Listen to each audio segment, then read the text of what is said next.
રાજકોટ જિલ્લાના ધોરાજીમાં કાળઝાળ ગરમી વચ્ચે ઝાડા ઉલટીના કેસોમાં વધારો. ધોરાજી સિવિલ હોસ્પિટલની ઓપીડી 700 ને પાર પહોંચી. ડિહાઇડ્રેશનના દર્દીઓમાં નોંધપાત્ર વધારો નોંધાયો. ધોરાજી અને આસપાસના 29 ગામોના દર્દીઓ હોસ્પિટલમાં સારવાર માટે ઘસારો. મેડિકલ ઓફિસરે જનતાને ગરમીથી બચવા ખાસ અપીલ કરી. સુતરાઉ અને હળવા રંગના કપડાં પહેરવા સૂચના. બહારનું ખુલ્લું અને વાસી ખોરાક ખાવાનું ટાળવા અનુરોધ. બપોરના સમયે બિનજરૂરી બહાર ન નીકળવા સલાહ. શુદ્ધ પાણી અને પ્રવાહી વધુ પ્રમાણમાં લેવા તાકીદ. ટીવી18 ન્યૂઝ નેટવર્ક સાથે રિપોર્ટર ફિરોજ જુનેજા, ધોરાજી. હું ડોક્ટર જયેશ વસેટિયા એસડીએચ ધોરાજી ખાતે અધિક્ષક તરીકે ફરજ બજાવું છું. તાજેતરની વાતાવરણની પરિસ્થિતિ આપણે જોઈએ તો યલો એલર્ટ અને રાજકોટમાં ઓરેન્જ એલર્ટ સુધી પણ તાપમાન વધી ગયેલ છે. ખાસ તો લોકોને સલાહ એ આપવાની કે કામ વગર 12 થી 4 બહાર નીકળવું નહીં.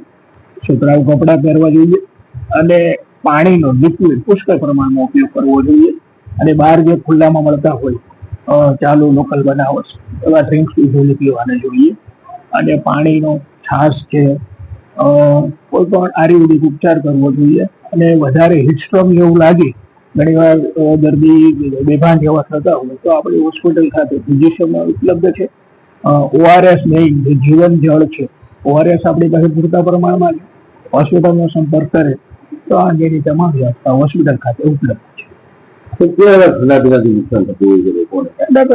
જે લોકલ હોય છે એની જે બનાવટ કે એવું આપણે પીવામાં આવે, ખુલ્લામાં રાખતા હોય, પ્રોપર સ્ટેરિલાઇઝેશન એ એમાં બનાવેલ ના હોય, ખુલ્લા હોય, વાસી હોય તો હેલ્થને નુકસાનકારક છે. આજે ઓપીડી કેટલી છે અંદર?